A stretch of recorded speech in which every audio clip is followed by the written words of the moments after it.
Usa na ka bagyo ang ginabantayang low pressure area nga anaa gawas sa Philippine Area of Responsibility.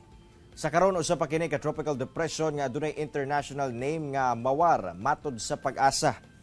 Namatikdan kini sa gilayong 2,330 km sa sidlakan sa Mindanao.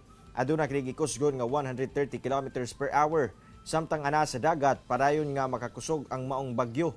Posible kining mahimong super typhoon sa mosunod nga adlaw. Una mosunod sa PAR sa adlaw nga Biyernes.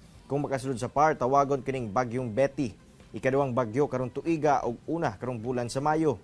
Sa karon wala pa kini direktang epekto sa panahon sa nasod. Southwesterly surface wind flow ang magpaulan sa western section sa southern Luzon, Visayas ug Mindanao.